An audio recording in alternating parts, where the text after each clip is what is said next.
오늘은 믿음과 선택이라는 제목을 가지고 히브리서 11장 23절부터 27절까지 말씀을 좀 살펴봤으면 좋겠습니다. 여러분, 우리가 하루에 몇 번 정도 선택을 할까요? 여러분들 하루에 몇 번 정도 선택하는 것 같아요? 내셔널 지오그래픽에서 조사를 해보니까 사람이 하루에 평균 150번 정도 선택을 한대요.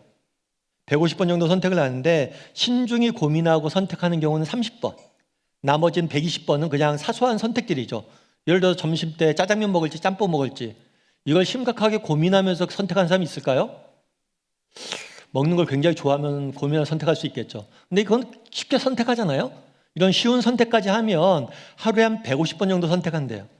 근데 재밌는 건 뭐냐면 이렇게 150번 정도 선택을 했는데 야, 정말 잘 선택했다 미소 지으면서 자기 선택에 만족하는 경우는 5번 정도밖에 안 된대요. 우리가 그만큼 하루를 살면서 많은 선택을 하는데 실제로 바른 선택을 했다 느끼는 경우가 많지 않다는 거죠. 사실 삶은 선택의 연속이라고 생각하면 좋습니다. 우리는 크고 작은 선택들을 계속해서 하죠. 그런 선택들이 모여서 우리의 인생을 이루는 거예요. 그런데 그만큼 따라서 우리가 인생을 살 때 제일 중요한 건 뭐냐면 이 선택을 잘하는 거예요. 바른 선택을 하는 법을 배우는 것만큼 인생에 중요한 문제는 없는 거죠. 그래서 저는 오늘 여러분과 함께 선택의 문제에 대해 좀 살펴봤으면 좋겠어요. 우리가 어떻게 하면 바른 선택을 할 수 있을까? 또 어떻게 하면 우리가 믿음의 선택을 할 수 있을지에 대해서 몇 가지 이야기를 좀 나눠봤으면 좋겠습니다. 먼저 23절 말씀을 같이 한번 읽어볼까요? 같이 읽도록 하겠습니다. 믿음으로 모세가 났을 때 그 부모가 아름다운 아이임을 보고 3달 동안 숨겨 왕의 명령을 무서워하지 아니하였으며, 23절에 보면 모세라는 사람이 등장을 해요. 이 모세라는 사람은 이스라엘 역사상 가장 위대한 인물로 알려진 인물이에요. 그래서 이 모세에 대해서는 영화로도 많이 제작됐고 책으로도 나오고, 그래서인지 몰라도 믿지 않는 사람들도 이 모세에 대해서는 잘 압니다. 아마 여기 계신 분들도 모세의 대략, 자세한 삶은 몰라도 대략의 삶은 알 거예요. 그런데 모세는 굉장히 암울한 시대에 태어났어요. 모세가 태어날 당시 이스라엘 백성들은 지금은 이집트인데 그땐 애굽이라고 불렀어요. 이 애굽이란 나라에 노예 생활을 하고 있었어요. 전 민족이 다 속국이 된 거죠. 그래서 애굽에서 노예 생활을 하고 있는데 애굽 왕 바로가 아무래도 이스라엘 숫자가 많아지는 거예요. 이스라엘 민족의 숫자가 점점 많아지는 거예요. 그러니까 두려운 거죠. 만약 우리나라에 외국인들이 와서 살아요. 그런데 이 숫자가 우리나라 사람들보다 많아져요. 그럼 두려움이 생기는 거죠. 그래서 어떻게 했냐면 안 되겠다. 야, 이스라엘 사람 중에서 남자애들이 태어나면 다 나일강에 던져 라는 명령을 내린 거예요. 이 명령은 여러분들이 당시 문화적 배경을 좀 알아야 돼요. 그 당시에는 나일강을 신으로 섬겼어요. 그러니까 나일강에는 나일이라는 신이 존재하고 그 신이 애굽을 풍요롭게 하고 그 신이 애굽을 다스린다고 생각했어요. 그래서 나일강에 던지라는 건 뭐냐면 나일강의 신의 선택에 맡기자는 거예요. 만약에 이 아이가 살만한 아이면, 이 아이가 정말 살아야 한다면 나일강의 신이 살릴 거고, 이 아이가 죽어 마땅하다면 나일강의 신이 죽일 것이다. 그러니까 나일강의 선택에 맡기자는 거예요. 나일강의 신의 선택에. 사실 그런데 갓 태어난 어린아이를 물에 던지면 어떻게 됩니까? 100% 죽죠. 이거는 종교의 이름을 가장한 살인이에요. 집단 살인 행위죠. 그래서 아무튼 아들들이 태어나면 전부 다 나일강에 던지라고 이야기한 거예요. 다 죽이라는 거죠, 사실은. 그때 이제 부모가 이제 선택의 기로에 선 거예요. 어떤 선택의 기로에 섰습니까? 왕의 명령을 따를 것인가? 아니면 불순종할 것인가? 사실 우리는 왕이 없는 시대에 살아요. 그래서 왕이 얼마나 무서운 존재이고 왕의 명령을 어긴다는 것이 얼마나 두려운 일인지 모릅니다. 그런데 왕의 명령을 어긴다는 것은 목숨을 건 굉장히 위태로운 선택이에요. 사실 부모 입장에서 아들을 살리기 위해서 자기 목숨을 걸 수 있겠죠.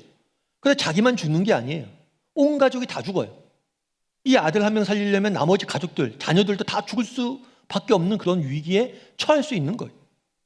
게다가 그 당시에는 아동의 인권이 굉장히 낮았습니다.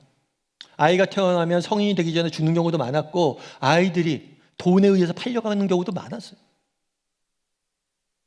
아동 인권도 낮고, 아이를 살리려면 자기 목숨뿐만 아니라 온 가족의 목숨이 달린 매우 위험한 상황이에요.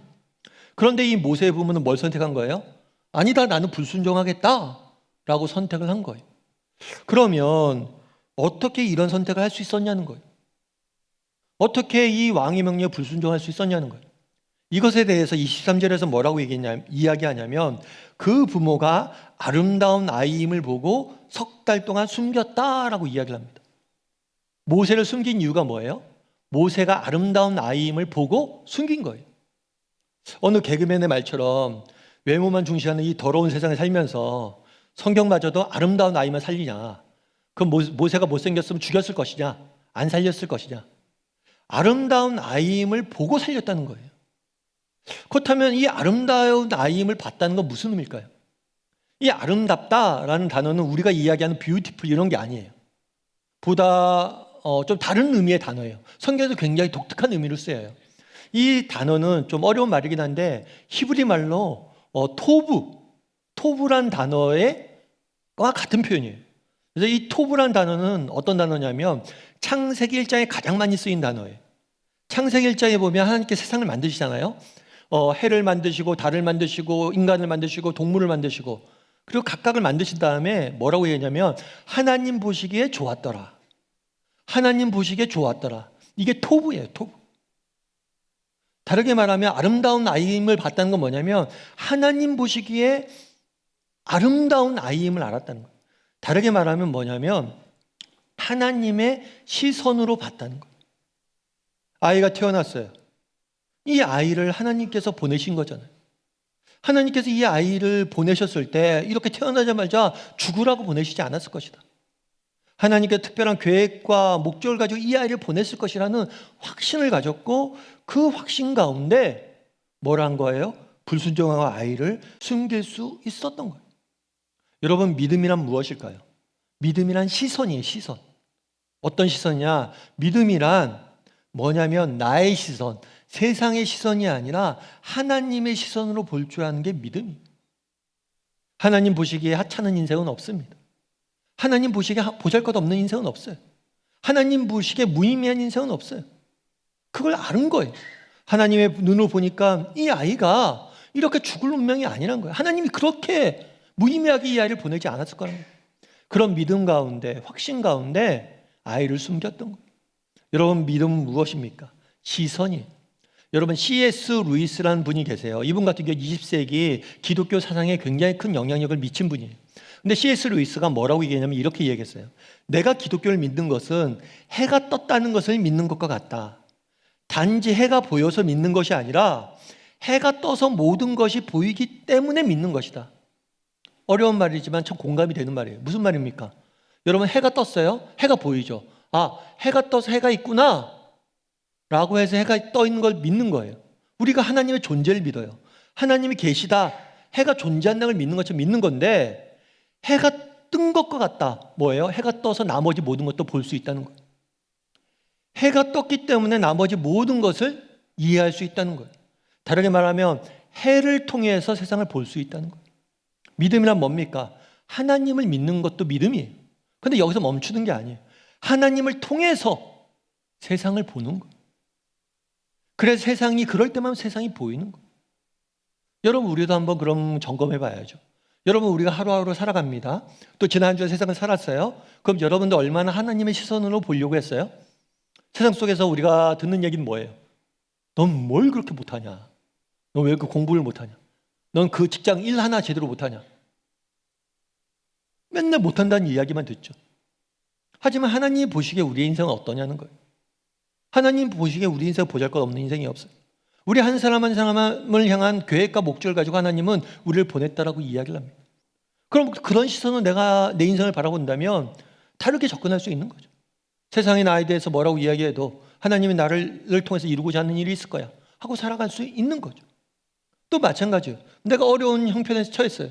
세상에 보면 너 운이 없다, 재수가 없어서 그런 직장에 들어갔구나, 그런 학교도 갔거나 그런 사람들 만나구나, 그렇게 억울한 일을 당하는구나. 그런데 하나님의 시선에 보면 비록 내가 지금 힘들고 어렵지만 하나님께 뭔가 계획이 있지 않을까? 이곳에 보내신 목적이 있지 않을까? 끊임없이 내가 하나님의 시선으로 내 삶을, 내가 처한 상황을, 내가 처한 형편을 보려고 노력하는 거예요. 마치 해가 떠서 세상을 보는 것처럼. 여러분, 기독교가 하나님을 믿는다고 하는데 우리는 하나님의 존재를 믿는 사람들입니다. 해가 떠 있는 걸 믿는 사람이에요. 하지만 그것에 멈추면 안 돼요. 해를 통해서 만물을 보는 것처럼 하나님을 통해서 하나님의 관점을, 하나님의 시각으로 세상을 볼 수 있어야 우리에게 참된 믿음이 있는 거예요. 그렇게 보고 있냐는 거예요. 여러분, 월남 이상재 선생님이란 분이 계세요. 이분 같은 경우에는 구한말 때 사실 독립운동을 했던 분이죠. 사실 여러분, 청년이란 말 아시죠? 우리는 청년이란 말을 쓰면 굉장히 오래전부터 이렇게 쓰였던 단어라고 생각하기 쉬운데 그렇지가 않아요. 원래 우리나라는 소년하고 장년밖에 없었어요. 소년이었다가 장가 가서 상투 틀면 장년이에요, 그냥. 청년이라는 말이 처음 생긴 건 언제냐면 구한말 때였어요. 일제시대 직전에 독립운동가들이 이 청년이라는 개념을 만들었어요. 그러면서 이 사람들이 청년을 가르쳐야 된다. 청년을 세워야 된다. 청년을 세우는 게 미래가 있다. 이런 생각으로 청년이라는 개념을 만들고 청년을 가르쳤던 사람들이에요. 그 사람 중에 한 명이 누구냐면 이 이상재 선생님이라는 분이에요. 이 이상재 선생님은 조국의 독립을 위해서 애썼죠. 독립협회를 만들고 열심히 노력을 했어요. 그래서 독립협회가 강제 해산되고 결국에 독립운동했다고 감옥에 갇혔어요. 감옥에 갇혔다가 이 사람이 예수님을 믿게 됐습니다.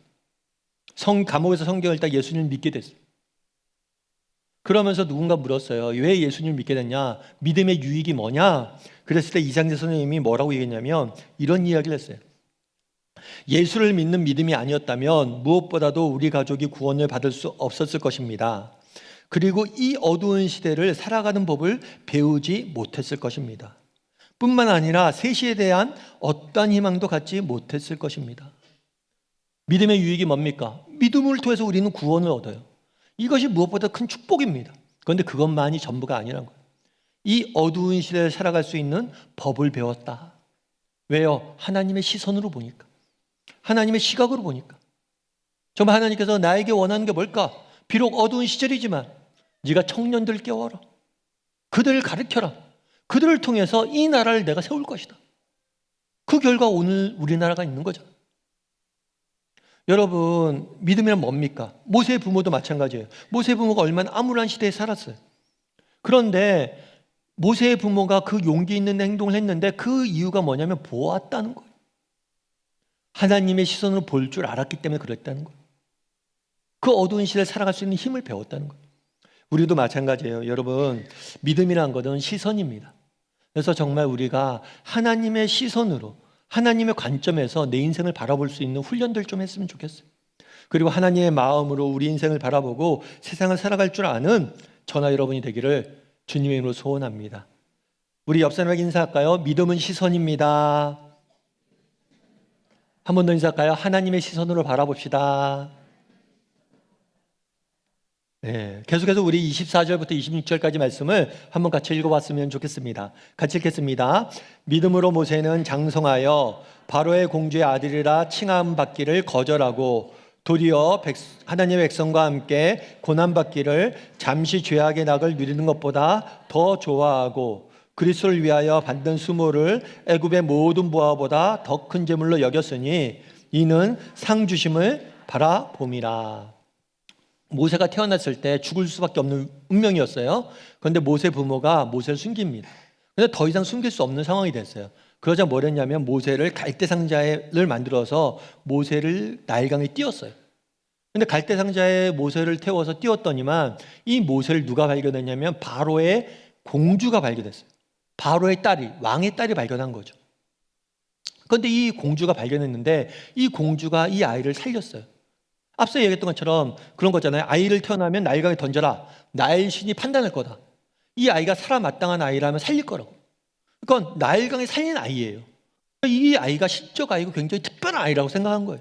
그래서 걔를 데려다가 뭘 삼은 거예요? 자기 아들을 삼은 거예요.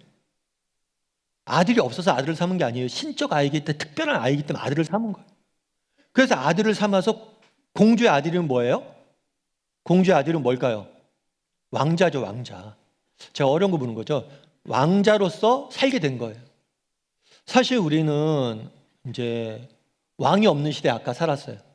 그러니까 왕자가 정말 얼마나 놀라운 특권을 갖고 있는지 몰라요. 여러분, 게다가 이집트는 그 당시에 그 근동아시아에서는 초강대국이었어요. 엄청난 큰 나라의 왕자가 된다는 것. 요즘 말로 하면 금수저 중에 금수저예요. 그런 왕자로서 살 수 있는 기회가 있었어요. 그런데 이걸 뭘 했다고요? 거절했어요. 거절하고 뭘 하기로 했어요? 하나님의 백성과 함께 고난받기를 선택했다. 다르게 말하면 나는 왕자로서 살던 것보다는 하나님의 백성으로서 살기를 원해. 그런데 그 당시에는 굉장히 이스라엘 백성들이 이집트에 노예로 있었기 때문에 이스라엘 백성이 된다는 것은 이집트의 핍박과 억압을 받고 살아야 된다는, 고난을 받아야 된다는 삶을 선택하는 것과 똑같았어요. 그래서 나는 하나님의 백성으로 살아야지. 그래서 살다 보니까 부득이하게 고난을 받아야 되는데 그걸 감내해야지 라고 고난받는 삶을 살았다는 것. 여러분, 우리는 어떨까요? 정말 여러분, 우리라면 이 놀라운 특권을 거부하고 고난받는 삶을 살 수 있을까요? 단순히 특권을 거부한 것뿐만이 아니에요. 고난의 삶을 선택한 거예요. 사실 여러분, 이거는 쉬운 일이 아니죠. 요즘 젊은이들 그런 얘기 많이 하잖아요. 내가 다시 태어날 수만 있다면 금수저로 한번 태어나 봤으면 좋겠다. 그런 생각들 많이 하잖아요. 금수저로 태어나면 얼마나 좋을까. 그런데 내가 금수저 중에 금수저로 살 수 있는 기회가 생긴 거예요. 그런데 그걸 포기한 거예요. 그럼 어떻게 이렇게 포기할 수 있었냐는 거예요. 그거에 대해서 26절에서 뭐라고 되어 있냐면, 그리스도를 위하여 받는 수모를 애굽의 모든 보화보다 더 큰 재물로 여겼으니 이는 상 주심을 바라봄이라. 하나님께서 상 주실 것이라는 사실을 알았기 때문에 뭘 한 거예요? 고난받는 삶을 선택했다는 거예요. 여러분, 우리 하나님은 누구십니까? 우리 하나님은 모든 것을 아시는 분이세요. 우리의 마음의 생각과 우리의 마음, 우리의 눈물과 땀, 우리의 수고와 헌신, 우리의 모든 것을 아시는 분이 하나님이세요. 정말 이 땅을 살다 보면 우리가 억울한 일을 당할 때가 얼마나 많아요.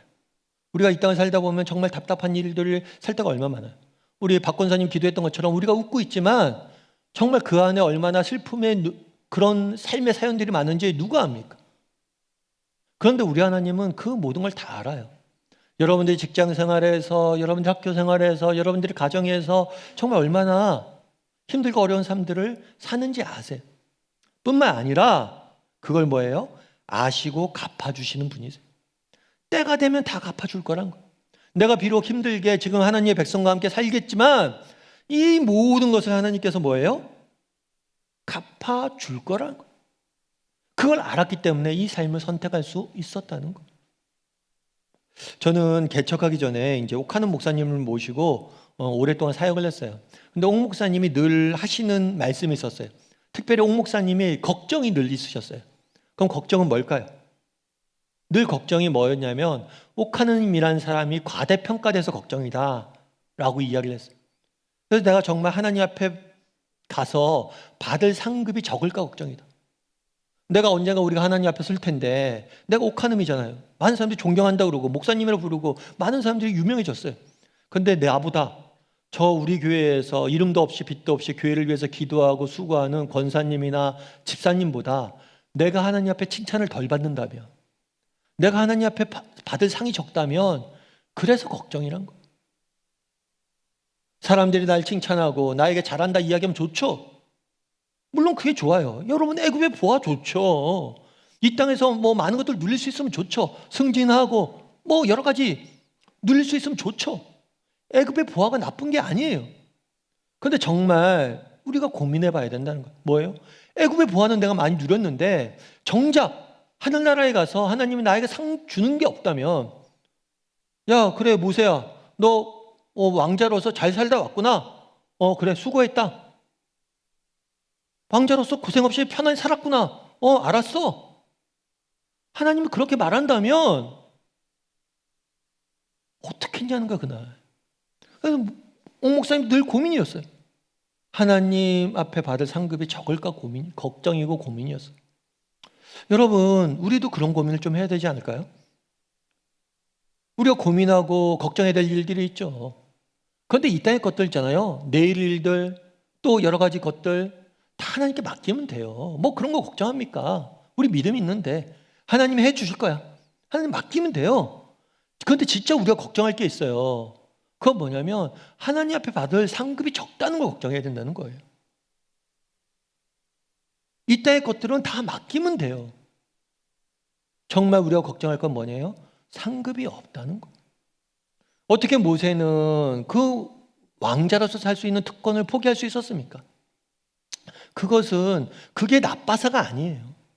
그게 좋지 않아서가 아니에요. 저도 목사지만 애굽의 보아 좋아요. 저도 그런 거 누리고 싶어요. 그런데 더 좋은 게 있잖아요. 더 우리가 받아야 될 게 있고 우리가 더 누려야 될 게 있잖아요. 그건 뭐예요? 하나님 주시는 상이에요. 그게 없으면 이거 누려봤자 소용이 없다는 거예요. 바라기는 우리가 한번 고민해 봤으면 좋겠어요. 정말 어떤 선택의 순간에 있거나 삶을 살면서 정말 어떻게 하면 하나님께서 나에게 칭찬하실까? 또 내가 어떻게 사는 게 하나님이 왜 상을 받는 방법일까? 이것들 고민하고 좀 걱정하면서 살았으면 좋겠어요. 그랬을 때 하나님께서 정말 우리 인생을 우리의 눈물과 아픔과 상처를 아시는 하나님께서 다 갚아주시는 거예요. 우리의 수고와 땀을 아시는 분께서 하나님이 다 갚아주실 거예요. 그 하나님의 칭찬을, 하나님 주시는 상을 바라보고 살아갈 줄 아는 저나 여러분이 되기를 주님의 이름으로 소원합니다. 우리 옆 사람에게 이렇게 인사했으면 좋겠습니다. 하나님이 주실 상을 바라봅시다. 한 번 더 인사할까요? 하나님이 당신에게 상 줄 겁니다. 예, 여러분도 오늘 이렇게 나와서 예배드리고 하나님을 위해서 살아야지라고 이렇게 결단하고 기도하고 이 마음 다 아세요? 아주 상 주실 거예요. 그런 믿음을 가지고 살았으면 좋겠습니다. 마지막으로 27절 말씀 한번 살펴봤으면 좋겠는데요. 27절 말씀 같이 한번 읽어볼까요?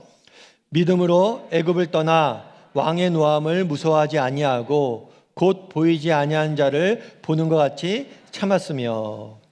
이제 모세의 일생에 대해 다루는데 모세는 출생했을 때 이야기, 어른이 돼서 모세가 뭘 선택했냐면 나 저를 선택한 거죠. 나 왕자로 살지 않을래. 하나님의 백성을 위해 살래. 이렇게 했어요. 이 선택을 했을 때 뭘 한 거냐면 왕의 노여움을 무서워하지 않았다. 그러니까 그 당시에 내가 이스라엘 백성들과 하나님의 백성을 산다는 건 뭐냐면 바로 왕에게 대적하는 거예요. 나중에 이스라엘 백성들 이끌고 모세가 출애굽을 하잖아요. 우리가 영화에서 봐서 알지만 이 출애굽을 한다는 것은 애굽의 왕의 입장에서는 엄청난 노동력이 사라지는 거잖아요. 국가 경제가 흔들흔들하는 거잖아요. 그러니까 너희들 못 보낸다. 너희들 절대 갈 수 없다. 라고 안 보내줘요. 그런데 그들과 맞서서 떠나야 되는 거예요. 그러기 위해서 그러니까 하나님께서 약속하신 네가 애굽을 떠나서 약속의 땅으로 가라 라는 하나님의 명령에 순종하기 위해서는 바로 왕과 싸워서 맞서야 되는 거예요. 그래서 바로 왕을 뭐 하지 않았다고 해요? 두려워하지 않았다라고 표현합니다. 그런데 오늘 본문에 재밌는 표현이 있어요. 그건 뭐냐면 왕의 노함을 무서워하지 아니하고 곧 보이지 아니하는 자를 보는 것 같이 하여 참았다라고 이야기해요. 여러분, 두려움의 반대말은 뭐예요? 두려움의 반대말은 뭐예요? 여러분, 두려움의 반대말은 뭐예요? 두려움의 반대말 용기예요. 제가 어려운 거 묻는 거 지금. 두려움의 반대말 용기예요. 그런데 성경은 두려움의 반대말로 용기가 아니라 인내라고 이야기를 해요. 그럼 왜 두려움의 반대말로 인내라는 이야기를 했냐는 거예요. 여러분, 제가 아는 선교사님이 있어요. 선교사님이 그런 얘기를 하더라고요. 야, 승원아, 선교 나가긴 쉬워. 그런데 선교사로 사는 건 쉽지가 않다. 여러분, 선교 나가는 건 쉬워. 그런데 선교사로 사는 건 쉽지 않다, 이런 얘기를. 한번 바로 왕에게 맞서는 건 쉽습니다. 하지만 내가 바로 왕에서 맞서서 꾸준히 하나님의 백성으로 사는 것들은 쉽지가 않다는 거예요.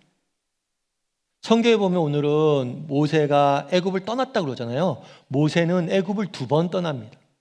첫 번째는 언제 떠나냐면 왕자 시절에 떠나요. 왕자 시절에 이스라엘 백성들을 자기가 구원하려고 그럽니다. 구원하려고 그러는데 그게 발각이 돼요. 그리고 이스라엘 백성들이 그걸 거절해요. 네가 뭔데 우리한테 이런 것들 시켜. 그래서 결국에 바로 왕이 말아서 도망을 가요. 도망을 가서 몇 년을 40년을 광야에서 목동으로 살았어야만 돼요. 모세가 선택을 했어요. 모세가 뭘 선택을 했어요? 내가 하나님을 위해 살겠습니다 라고 선택을 하자, 그 다음에 그에게 기다리고 있었던 건 뭐예요? 40년의 목동 생활이에요. 그럼 이 40년의 목동 생활은 어떤 생활이냐? 인내의 시간이죠. 어떤 인내의 시간이에요? 하나님의 계획과 하나님의 방법과 하나님의 때를 기다리는 시간이. 자기는 지금 당장 이스라엘 백성들 구원하고 싶어요. 근데 하나님은 얘기하는 거예요. 아직 때가 아니다. 40년 뒤에 내가 널 보낼 것이다. 40년 동안 광야에서 모세는 인내했어야 하면 됩니다. 그래서 오늘 본문에 인내를 강조하는 거예요. 우리도 마찬가지란 거예요. 여러분, 우리가 정말 믿음을 갖고 산다는 것, 그건 쉬운 문제가 아니에요. 믿음을 갖고 살 때 있어서 제일 중요한 건 뭐냐면 인내예요. 인내. 특별히 뭘 인내하는 거예요? 하나님의 때와 하나님의 방법을 찾고 기다리는 거예요. 여러분, 우리가 그런 경우도 얼마나 많아요. 우리 인생이 계획을 세우잖아요. 누구나 계획을 세우고 선택을 하잖아요. 이랬으면 좋겠다, 이렇게 했으면 좋겠다, 이렇게 했으면 좋겠다. 그런데 하나님이 그것대로 우리를 인도하지 않아요. 그게 보세요. 모세 입장에서도 선한 결정이에요. 내가 하나님 백성을 위해 살아야지, 정의롭게 살아야지. 그런데 정의롭게 살겠다고 선택한 결과 뭐예요? 쫓겨나 40년 동안 광야에서 보내야 되는 거예요. 여러분, 우리가 정의롭게 산다고 해도, 믿음을 갖고 산다고 해도, 내가 정말 정직하게 산다고 해도 당장 우리 인생이 우리의 계획도 되지 않습니다. 오히려 우리가 믿음을 갖고 선하게 정의롭게 살려고 노력하면 할수록 우리 인생은 꼬여가요. 그때 우리는 뭘 해야 돼요? 기다릴 수 있어야 된다는 거예요. 하나님의 때를, 하나님의 방법을. 비록 지금은 내 계획이 실수하고 실패했을지 모르지만 하나님께서 선한 계획을 가지고 우리 인생을 인도할 거야 라는 믿음을 갖고 기다려야 된다는 거예요. 여러분, 우리 인생도 마찬가지예요. 여러분, 우리 인생에, 여러분 인생에 가치 있고 소중한 것들 생각해 보세요. 기다림과 인내의 시간이 없이 이루어진 것들이 있나요? 그런 건 없어요. 그래서 프랜시스 베이컨이라는 분은 이렇게 이야기했어요. 뭐라고 했냐면, 오래 마른 땔감이 잘 타고, 오래 익은 와인이 맛있고, 오래 사귄 친구가 믿을 수 있고, 연륜이 쌓인 작가의 책이 잘 읽힌다. 오래 말린 땔감이 뭐예요? 잘 탄대요. 여러분, 그렇죠. 나무로 불 피워요. 그러면 오래 말라서 건조하고 딱딱한 나무를 찾죠. 오래 말릴수록 잘 타요. 그리고 또 뭐라고 그래요? 오래 익은 와인이 뭐하다고요? 맛있대요. 여러분, 이런 얘기 공감 못 하잖아요, 우리는요. 공감하면 안 되죠. 우리 그 와인을 먹어본 적 있어야지 알지. 오래 먹은 와인이 맛있는지. 그리고 이건 모르겠고, 오래 사귄 친구는 뭐예요? 믿을 수 있다는 거죠. 그렇죠. 여러분, 한 사람 만나도 우리 그런 얘기 하잖아요. 이 젊은 애들 비판하면 안 되지만, 사귄 지 30일 됐어. 100일 됐어. 그럴 때 우리가 뭐라고 얘기해요? 한 사람을 좀 알려면 4계절은 만나봐야 되지 않겠냐? 그래, 4계절은 지나봐야지. 4계절 지난 게 뭐예요? 업앤다운을 다 거쳐봐야지 이 사람이 나와 맞는 사람인지 알잖아요. 오래 사귀어야 된다는 거예요. 그리고 작가도 연륜이 깊어야지 잘 읽히는 거죠. 그러니까 모든 가치 있는 것들은 뭐예요? 인내의 시간이 필요하다는 거예요. 우리도 정말 믿음이 있다는 건 뭡니까? 여러분, 인내할 줄 아는 거예요. 정말 특별히 우리는 세상의 인내와 다르죠. 우리는 인내할 수 있죠. 왜요? 하나님을 믿잖아요. 하나님이 분명히 뜻과 계획이 있을 것이다. 하나님의 때가 있을 것이다. 그걸 신뢰할 수 있어야 된다는 거예요. 부커 워싱턴이라는 분이 계세요. 이분 같은 경우에는 미국의 흑인이, 특별히 미국의 흑인 교육에 앞장섰던 교육의 선구자예요. 근데 이분은 원래 노예의 아들로 태어났어요. 특별히 아버지가 누군지 몰라요. 아버지가 누군지도 모르는 채 노예의 아들로 태어났어요. 그런데 남북전쟁이 미국에서 일어나고 노예 해방이 됐어요. 노예가 해방은 됐는데 노예의 삶은 변하지가 않아요. 신분만 해방됐지 여전히 삶은 뭐예요? 농장에서 공장에서 일하다가 죽을 운명이에요. 평생 목 하나 따다 죽을 운명이에요.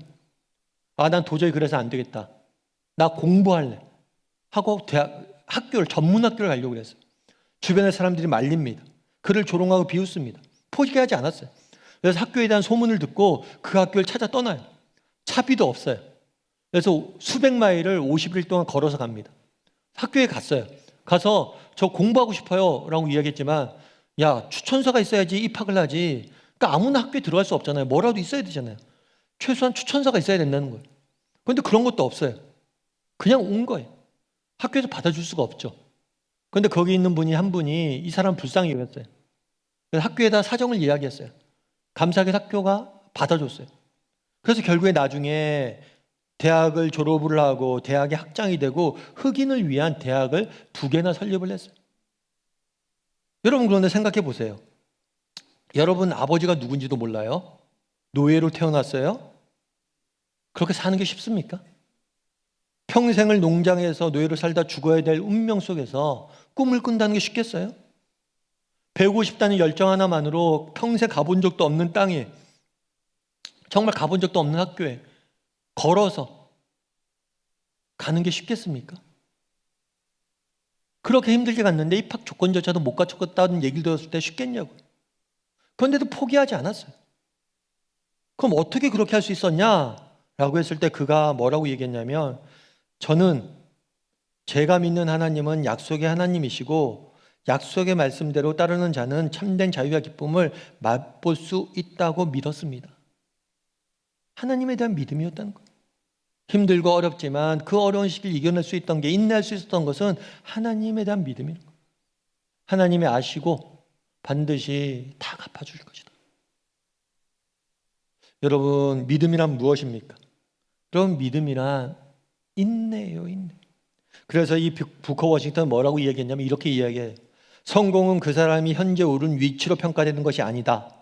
성공을 위해 노력한 동안 얼마나 많은 장애물을 극복했는지로 평가된다. 맞는 말이에요. 여러분, 위치가 중요한 게 아닙니다. 얼마나 많이 내가 인내의 시간들을 보냈는가, 얼마나 많은 장애물을 넘었는가, 그것이 진정한 가치가 있는 거예요. 바라기는 우리가 정말 믿음이 있잖아요. 믿음이 있는데 정말 우리가 때로는 우리의 계획과 다르게 하나님이 우리 인생을 인도해도 정말 하나님의 때와 방법을 믿고 인내할 줄 아는 사람이 되었으면 좋겠어요. 사실 하루하루의 삶이 쉽지가 않습니다. 하루하루 삶이 믿음을 갖고 하는 삶이 쉽지 않아요. 그래서 정말 인내가 중요합니다. 우리 다음의 식구들이 정말 하루하루 믿음을 가지고 인내를 선택할 줄 아는 저나 여러분이 되기를 주님의 이름으로 소원합니다.